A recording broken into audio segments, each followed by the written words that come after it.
आयुर्वेद महाविद्यालयाच्या प्रांगणात विठ्ठल भक्तांची मांदी आळी. जगावर आलेल्या संकटात देशाला आणि महाराष्ट्राला कुठलाही धक्का लागू देऊ नको. आमदार संग्राम जगताप यांची पांडुरंगांच्या चरणी प्रार्थना. साधू संतांच्या विचारांच्या महाराष्ट्रानं कायमच देशाला दिशा दिली आहे. या देशाला आणि महाराष्ट्राला जगावर आलेल्या संकटात कुठलाही धक्का लागू देऊ नको अशी प्रार्थना पांडुरंगांच्या चरणी करून या भारतभूमीत सर्व भक्त, शेतकरी, उद्योजक, विद्यार्थी, कष्टकरी सुखाने नांदू दे आणि भारताची हिंदू धर्माची संस्कृती, विचारधारा अशीच पुढे गेली पाहिजे अशा भावना आमदार संग्राम जगताप यांनी व्यक्त करून आषाढी एकादशी निमित्त सर्वत्र विठ्ठलमय झालेल्या वातावरणात वारकरी संप्रदायाची परंपरा पुढे जाण्यासाठी मनोभावे विठ्ठलाच्या मूर्तीचे आणि स्वर्गीय अरुण काका जगताप यांच्या प्रतिमेचं पूजन केलं असल्याचं आमदार जगताप यांनी सांगितलं. आषाढी एकादशीच्या भक्तिमय वातावरणात शनिवारी गुणे आयुर्वेद महाविद्यालयाच्या प्रांगणात विठ्ठलाच्या महापूजेचं आणि माजी आमदार स्वर्गीय अरुण काका जगताप यांच्या प्रतिमेच्या पूजनाचं आयोजन आमदार संग्राम जगताप यांच्या वतीनं करण्यात आलं. यासाठी आकर्षक सजावट करून विठ्ठलाची भव्य मूर्ती आणि अरुण काका जगताप यांची प्रतिमा ठेवण्यात आली होती. या सोहळ्यासाठी विठ्ठल भक्तांची मांदी आळी येथे जमली. विठू नामाच्या जयघोषात भक्तिपूर्ण वातावरणात उपस्थित शेकडो भाविकांनी मनोभावे या सोहळ्यात सहभाग घेतला. पुरोहितांच्या वेदमंत्रोच्चारात नगरसेविका शीतल ढोणे, अजय ढोणे आणि प्राध्यापक माणिक विधाते यांच्या हस्ते विठ्ठलाची पाद्यपूजा झाल्यावर स्वर्गीय अरुण काका जगताप यांच्याही प्रतिमेचं पूजन करण्यात आलं. आमदार संग्राम जगताप यांच्यासह सर्वांनी विठ्ठलाची महाआरती केली. यावेळी महायुतीचे नगरसेवक, राष्ट्रवादी काँग्रेसचे पदाधिकारी, कार्यकर्ते मोठ्या संख्येनं उपस्थित होते. कार्यक्रमाचे प्रास्ताविक नगरसेवक प्रकाश भागानगरे यांनी केलं.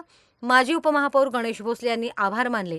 राष्ट्रवादी काँग्रेसचे शहर जिल्हाध्यक्ष संपत बारसकर, गुणे आयुर्वेद शास्त्र सेवा मंडळाचे सचिव डॉक्टर विजय भंडारी यांच्यासह मोठ्या संख्येनं विविध क्षेत्रातील नागरिक उपस्थित होते. फराळाच्या महाप्रसादानं कार्यक्रमाची सांगता झाली. प्रतिनिधी दीपक कासवासह Sunil Gaikwad, media daily news, Ahilyanagar.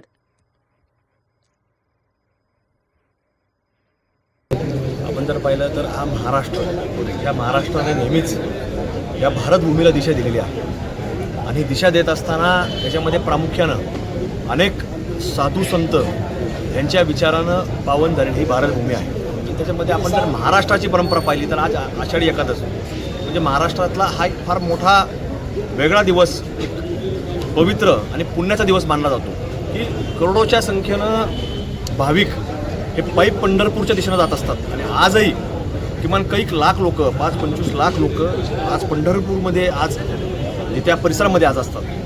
मग कुणी कळसा दर्शन घेतं, कुणी मुखदर्शन घेतं, कुणी मंदिराच्या बाहेरनं, गावाच्या बाहेरनं प्रदक्षिणा करतं की जेणेकरून त्याच्या मनामध्ये एक वेगळी भावना असते की आपण पांडुरंगाचं दर्शन घेतलं पाहिजे.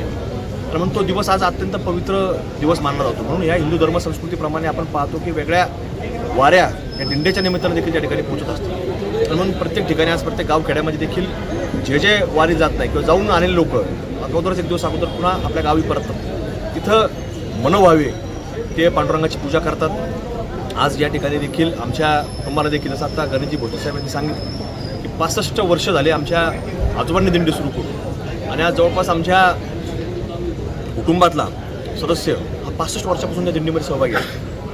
आणि मग ह्या वारसा चालवत असताना कुठंतरी अध्यात्म, धर्म, विचारधारा ही सातत्याने जोपासली गेली पाहिजे. त्याच्या माध्यमातून आमच्या वडिलांनी देखील ते कार्य सातत्याने सुरू ठेवलं. आजोबांपासून ते विचार पुढं आला आणि मग कुठंतरी सगळ्यांचं, विधाते सर असतील, हे सगळे ज्येष्ठ मंडळी असतील, यांनी देखील सुचवलं की कुठंतरी आज ते नसल्या कारणानं आपण कुठंतरी ही महाआरतीचा कार्यक्रम केला पाहिजे. आणि म्हणून तो महाआरतीचा कार्यक्रम आता यावर्षी त्यांनी सुरू केलेला आहे. दरवर्षी त्यांनी आता तो सुरू ठेवावा.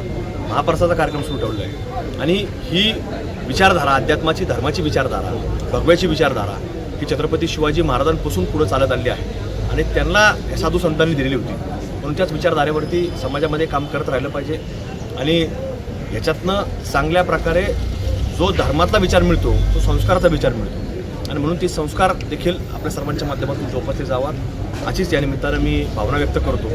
आज मुख्यमंत्री, उपमुख्यमंत्री हे सगळेच कालपासून पंढरपूरमध्ये दाखल झाले आहेत. सर्वांनी तिथेही पहाटे पूजा केली आहे. प्रत्येकजण आपापल्या स्तरावरती आज प्रत्येक तालुक्यामध्ये, प्रत्येक गावखेड्यामध्ये पूजा करतो. आम्ही देखील या ठिकाणी पांडुरंगाच्या प्रार्थना केली की या महाराष्ट्र हा देश अत्यंत चांगल्या विचारधारेनं आज जे जागतिक पातळीवर संकट आहे तर या संकटामध्ये कुठेही भारताला कुठेही धक्का लागू नये आणि इथला शेतकरी असेल, इथला आमचा उद्योजक असेल, इथला प्रत्येक आमचा विद्यार्थी असेल, प्रत्येक कष्टकरी असेल, हातावर पोट असेल, प्रत्येकानं एक सुखानं या भारतभूमीमध्ये नांदला पाहिजे आणि या भारताची विचारधारा या अखंडरित्या त्यांनी पुढे ठेवली पाहिजे हीच भावना आम्ही पांडुरंगाचरणी या ठिकाणी आज मागणी केली आहे.